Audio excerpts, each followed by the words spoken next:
Hello class 10th students, चलिए देखते हैं। हमने पॉलिटिकल पार्टीज़ स्टार्ट कर ली थी और अब हम उसके बिल्कुल कंक्लूजन पे पहुंचने वाले हैं। और अब हम देखेंगे कि पॉलिटिकल पार्टीज़ में जो बहुत सारी कमियां हैं, कल हमने चैलेंजेस पढ़ी थी उसकी, आज हम देखेंगे कि उनको कैसे सुधारा जा सकता है। कल हमने कमियां दिखाई थी, आज उसको सुधारने के तरीके देखेंगे कि क्या क्या सुधारने के तरीके बनाए गए। How can party be reformed, उन्हें कैसे सुधारा जाए। In order to face the challenges political party need to be reformed.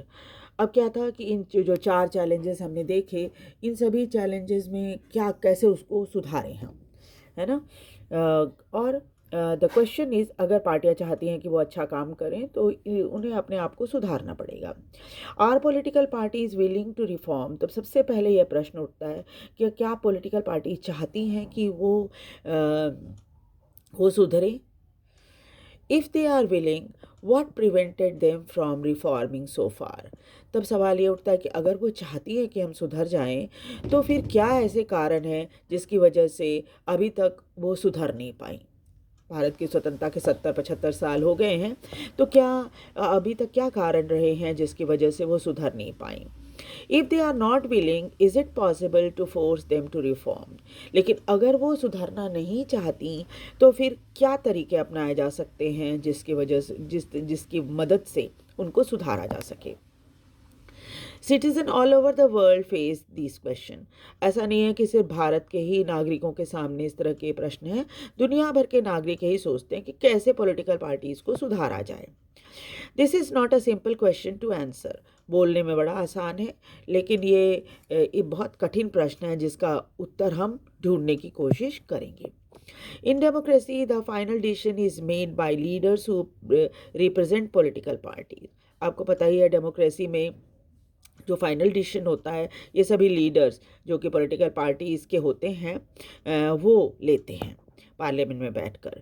People can replace them, आप उनको बदल सकते हैं, यानी कि इस बार आपने एक पार्टी को दिया, दूसरी बार किसी और पार्टी को देंगे।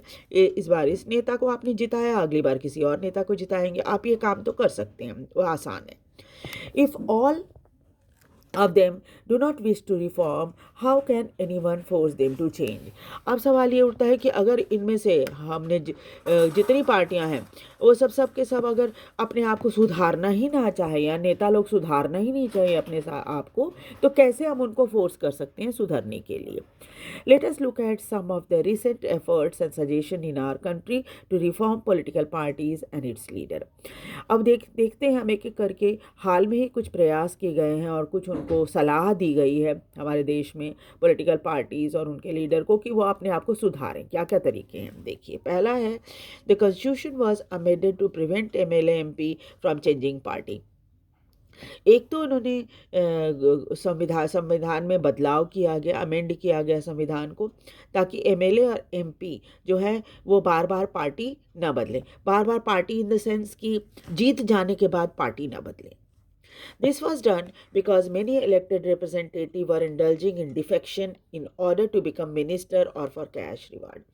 ये अमेंडमेंट जानबूझकर इसलिए किया गया था कि अक्सर देखा जाता था कि एक पार्टी के नाम पर इलेक्शन जीत गए और उसके बाद अगर उनकी सरकार ना बन पाई, मेजॉरिटी में वह नहीं है, और जो मेजॉरिटी वाले हैं उनको अगर किसी तरह की का लालच दे देते हैं कि भाई तुमको हम मिनिस्टर बना देंगे, तुम वो पूरा पूरा उस पार्टी को छोड़कर हमारे में मिल जाओ, या फिर उनको लालच दिया जाता है कि बहुत बहुत पैसा देंगे, तुम आ जाओ हमारी पार्टी में। तो इस तरह से जो एक पार्टी के नाम पर इलेक्शन जीतने के बाद जब पार्टी बदल के दूसरी पार्टी में आ जाते थे, तो क्या इसको डिफेक्शन कहा जाता है। ठीक है, चलिए देखिए डिफेक्शन क्या होता है ये भी आपको समझाया गया है। Changing party alliance from the party on which the person got elected, यानी कि to a legislative body to a different party. एक पार्टी के नाम पर, कांग्रेस या बीजेपी के नाम पर इलेक्शन में खड़े हुए, जीत गए और फिर पार्टी बदल के किसी और पार्टी में चले गए। ये काम अक्सर पहले हुआ करता था जब तक ये अमेंडमेंट नहीं हो गया। इस तरह से जो बदलाव होता है इसको डिफेक्शन कहा जाता है। Now now the law says that MLA और एमपी और MP changes party, he or she will lose the seat in the legislature. अब ये कानून क्या बन गया? ये कहा गया कि अगर आप सपोज बीजेपी के टिकट पर आपने इलेक्शन जीत लिया और फिर जब आपको किसी तरह का लालच दिया गया, ऑफर दिया गया, तो आप बीजेपी छोड़कर कांग्रेस पार्टी में चले गए सरकार में आने के लिए, तो फिर आप क्या करोगे? तब क्या होगा? ये जो नया कानून बना है उसके हिसाब से उनकी सीट जो है वो ख़त्म कर दी जाएगी। यानी अगर बीजेपी की सीट पर वो जीते हैं और कांग्रेस में जाके शामिल हो गए हैं, या कांग्रेस की सीट पर जीते हैं बीजेपी में आके शामिल हो गए, तो उनकी सीट रद्द हो जाएगी, कैंसिल हो जाएगी, और आपको लेजिस्लेचर में अब आप मेंबर नहीं रहोगे, आपको फिर से इलेक्शन लड़ना होगा। This new law had help to bring defection down. अब क्या है कि इससे बहुत सारे नेता डर गए, और डरकर उनके डरने की वजह से डिफेक्शन जो था, यानी पार्टी बदलना जो किया करते थे पहले, वो ख़त्म हो गया है, बहुत कम हो गया है, ना के बराबर अब हो गया है। आप अगर एक पार्टी के नाम पर सीट जीतोगे इलेक्शन में और दूसरी पार्टी में जीतने के बाद चले जाओगे, तो आपकी सीट रद्द हो जाएगी। आपको फिर से दोबारा से जिस पार्टी में आप गए हो ना, उस पार्टी का टिकट लेके दोबारा से इलेक्शन लड़ो। ऐसा कानून बन गया है, ठीक है। At the same time this has made any dissent even more difficult. फिर इस तरह से इधर से उधर जाना जो होता है वो ख़त्म हो गया है अब। MP MLA have to accept whatever the party leader decide. इसलिए अब आप अगर किसी पार्टी में हो तो फिर पार्टी जो फैसला लेती है आपको स्वीकार करना पड़ेगा। The Supreme Court passed an order to reduce the influence of money and criminal। उसके बाद सुप्रीम कोर्ट का एक ऑर्डर आया है जिसमें कहा गया है कि पैसा और क्रिमिनल बैकग्राउंड जो है बहुत सारे लीडर्स का, उस पर थोड़ा कंट्रोल होना चाहिए। Now it is mandatory for every candidate who contest election to file an affidavit giving detail of his property the criminal cases pending against him.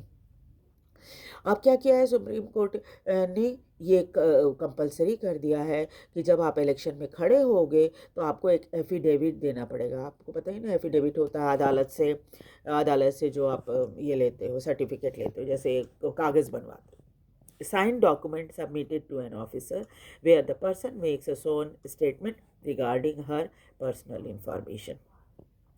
एक साइन डॉक्यूमेंट होता है एक ऑफिसर का, जो कि क्या करता है वो उसमें आपको शपथ लेनी होती है कि जो कुछ भी पर्सनल इन्फॉर्मेशन आप दे रहे हो वो सही है। ये एफिडेविट होता है। तो क्या है, उनको एफिडेविट देनी होती है कि उनके पास कितना पैसा, धन संपत्ति या प्रॉपर्टी है, या फिर अगर उनके ऊपर कोई केस चल रहा है तो कौन कौन से केसेस हैं जो कि पेंडिंग है अदालत में, उस सब की इंफॉर्मेशन आप दो। The new system had made a lot of information available to public।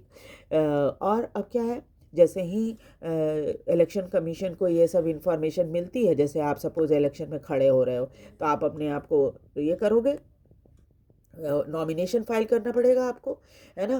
तो क्या होगा, तो आपको जब नॉमिनेशन फाइल करोगे तो उस समय ये एफिडेविट आपको देना पड़ेगा।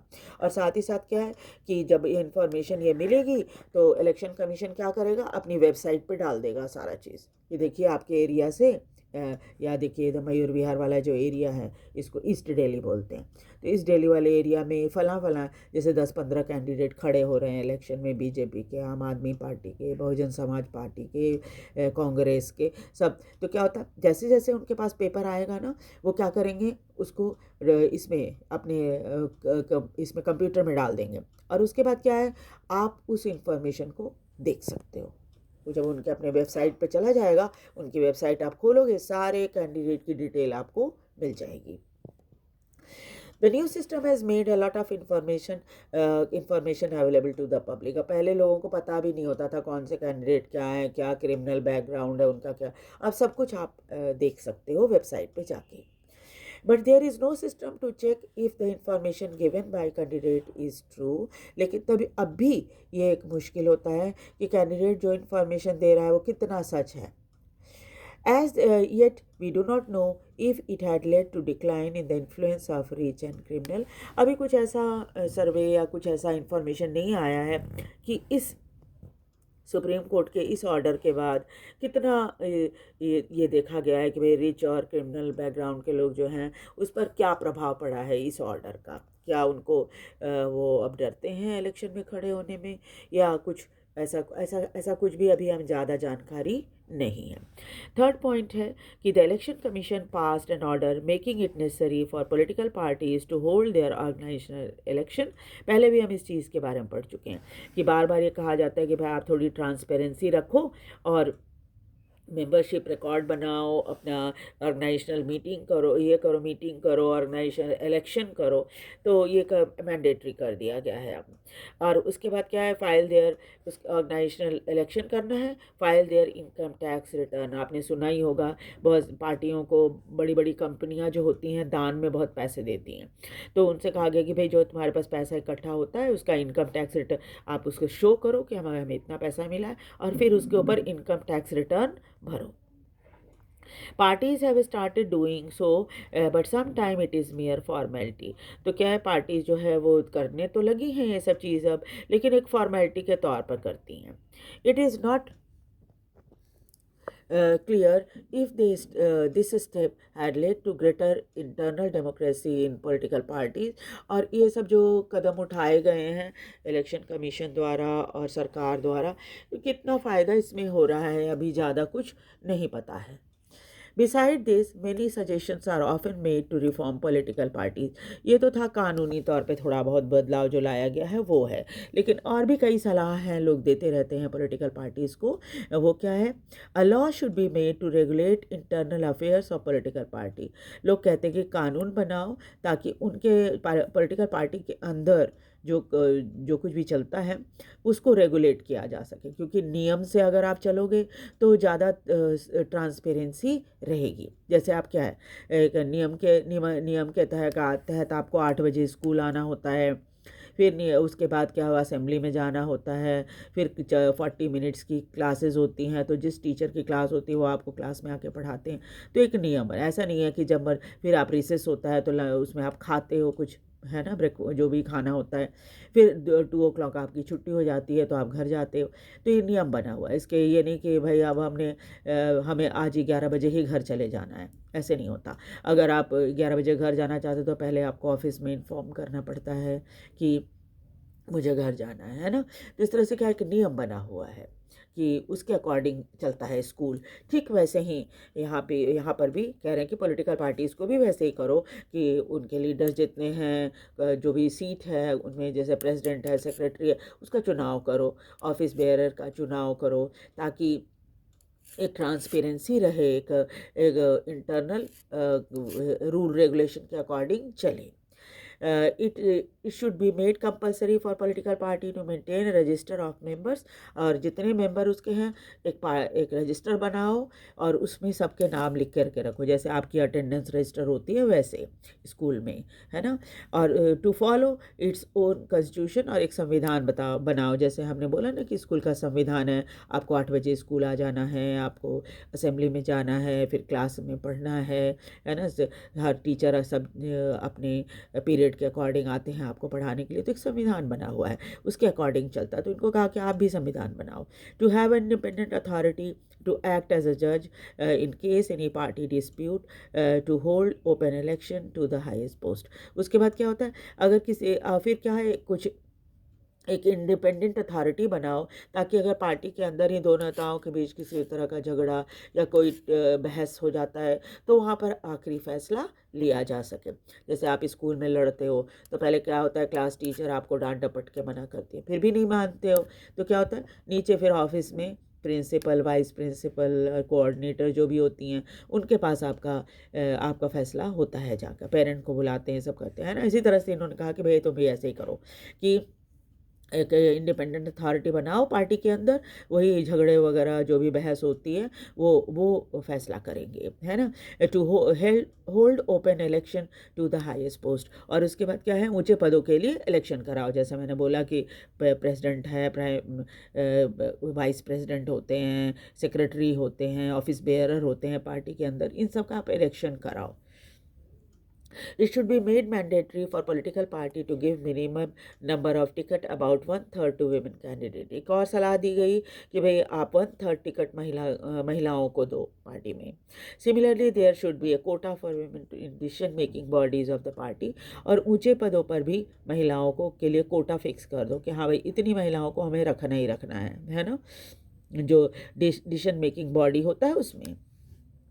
उसके बाद क्या है, there should be state funding of election में बहुत करोड़ों करोड़ रुपया जो अमीर कैंडिडेट होते हैं खर्च कर देते हैं, तो उस पर भी कंट्रोल होना चाहिए. ठीक है. और the government should give parties money to support their election expenses. और अच्छा ये होगा कि सरकार उनको पैसा दे इलेक्शन लड़ने के लिए. तो क्या होगा, तब सरकार को पता रहेगा कि कौन कितना खर्च कर रहा है. इस तरह से जब अपना पैसा खर्च करते हैं लोग तो करोड़ों करोड़ों खर्चा करते हैं सिर्फ इस उम्मीद में कि किस तरह से वो इलेक्शन जीत जाएं. This support should be given in kind. सरकार चाहे तो बहुत तरीके से मदद कर सकती है. जैसे पेट्रोल, गाड़ियाँ घूम घूम के प्रचार करते हैं तो गाड़ी में पेट्रोल चाहिए होता है, पेपर चाहिए होता है, आपने देखा होगा पैम्फलेट छपता है, घर घर में बांटते हैं, पोस्टर लगाते हैं, है ना. उसके बाद फ़ोन पे बहुत बातचीत करनी होती है सबसे. और it could be given in cash on the basis of vote secured by the party in the last election. या फिर सरकार चाहे तो उन्हें पैसा भी दे सकती है इसमें कि कितने % उनको वोट पिछली इलेक्शन में मिले हैं. The suggestion has not yet been accepted by political party. अब सलाह तो इतनी दे दी गई है लेकिन बहुत सारी पॉलिटिकल पार्टी इसको मानती नहीं, मंजूर नहीं है उनको. If and when these are accepted, these could lead to some improvement. अगर इस तरह की सजेशंस को माना जाए तो पार्टियों में ज़रूर सुधार हो जाएगा. और but we must be very careful about legal solution to the political problem. लेकिन पॉलिटिकल प्रॉब्लम की या जो राजनीतिक प्रॉब्लम होती है उसका लीगल सॉल्यूशन, कानूनी सॉल्यूशन ढूंढने की बिल्कुल कोशिश नहीं करनी चाहिए. Over regulation of political parties can be counter productive. ज़्यादा कानून से आप उन्हें बांधने की कोशिश करोगे तो वो उल्टा पड़ जाएगा. This would force all parties to find way to cheat the law. और इससे क्या होगा, सभी पार्टियां फोर्स हो जाए करेंगी कानून बना उसको कैसे तोड़ें, है ना. आपने देखा होगा कानून बनते ही उसको तोड़ने का जुगाड़ लोग कर लेते हैं. तो इस वजह से कानून बना के पार्टियों को बांधने की कोशिश नहीं करनी चाहिए. Beside political party will not agree to pass a law that they do not like. अब सवाल ये उठता है कि कोई भी कानून कैसे बनता है, आप तो जानते ही हैं. साधारण सी बात है. अब इतना आपने पॉलिटिकल साइंस पढ़ा है तो आपको ये बात तो मालूम ही होगा कि कानून कैसे बनता है. सरकार बिल लाती है पार्लियामेंट में, फिर उसमें 2/3 मेजॉरिटी होना चाहिए, तब कहीं जाकर बिल पास होता है. तो जब पार्लियामेंट में ये नेता ही बैठकर बिल को पास करेंगे, कानून बनाएंगे, तो वो भला अपने अगेंस्ट में कोई कानून कैसे पास होने देंगे, है ना. अपने अगेंस्ट में तो कानून पास होने नहीं देंगे. इसलिए ऐसा कानून जो उन्हें पसंद नहीं आएगा वो पार्लियामेंट से कभी भी पास नहीं होने देंगे. ठीक है. इसलिए कानून बनाकर उनको बांधने का प्रयास करना बेकार है.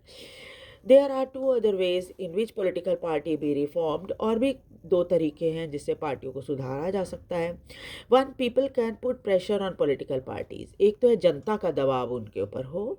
This can be done through petition के थ्रू हो सकता है. किसी नेता के बारे में पब्लिसिटी कर दो कि ये अच्छे नेता नहीं हैं, या एजिटेशन या इनके विरोध में खड़े हो जाओ, कोई प्रदर्शन वगैरह करो. Ordinary citizen pressure group and movement and the media can play an important role. नागरिक जो प्रेशर ग्रुप्स होते हैं वो, या जो आंदोलन करते हैं वो, या मीडिया जो होता है वो इम्पॉर्टेंट रोल प्ले कर सकता है. If political parties feel that they would lose public support by not taking up reform, they would become more serious about reform. अगर पॉलिटिकल पार्टी को समझ में आने लगा कि उन्होंने अपने आप को नहीं सुधारा तो वो जनता उनको वोट नहीं देगी, तो वो खुद ही सुधरने की कोशिश करेंगे. एक तो ये हुआ पॉइंट. दूसरा क्या है, political parties can improve if those who want to join political party improve कर सकती है अगर अच्छे लोग पॉलिटिक्स को ज्वाइन करें. The quality of democracy depend on the degree of public participation. इसके अलावा क्या है, जनता कितना पार्टिसिपेट करती है इसमें, ये भी बहुत महत्वपूर्ण होता है। It is difficult to reform politics if ordinary citizen do not take part in it. और पॉलिटिक्स को सुधारना बहुत मुश्किल है अगर साधारण नागरिक इसमें शामिल ना हो। The problem of bad politics can be solve by more and better politics. और अच्छी पॉलिटिक्स से ही हम बुरी पॉलिटिक्स को सुधार सकते हैं। आपने देखा होगा अक्सर लोग कहते हैं कि भाई और कि लोग जो है वो साधारण लोग जो है कि ये कहने लग जाते हैं कि अरे पॉलिटिक्स तो बहुत गंदी चीज़ होती है, हमें कीचड़ में पैर नहीं रखना। तो फिर तो आप सुधार नहीं सकते उसको, है ना। लोग कहते हैं ना कि do not take part in it simply to criticise from outside. खाली बाहर से पॉलिटिकल पार्टी ऐसे खराब है वैसे खराब है हम बोलते रहते हैं। तो ऐसे नहीं सुधर सकती कोई पार्टी जब तक आप आगे कदम नहीं बढ़ाओगे और अच्छे लोग पॉलिटिक्स में नहीं आएंगे। अक्सर लोग कहते हैं कि अच्छे लोग तो कभी पॉलिटिक्स में नहीं जाते, है ना। We should remain return to this theme in the final chapter. आगे भी हम इसके बारे में पढ़ेंगे, ठीक है। तो this the end of the chapter. इसमें जितने MCQ है वो सब भी आप थोड़ा प्रैक्टिस करते रहिए, क्योंकि कई बार क्या आ जाता है एग्ज़ाम में। इसके अलावा आपको ये वीडियो कैसा लग रहा है, इसे लाइक और सब्सक्राइब ज़रूर कीजिए और कमेंट भी ज़रूर कीजिए कि आपको और कुछ क्या चाहिए। इसके बाद हम लोग इसका लास्ट जो चैप्टर है, आउटकम ऑफ डेमोक्रेसी, उसको हम पढ़ेंगे। Thank you very much.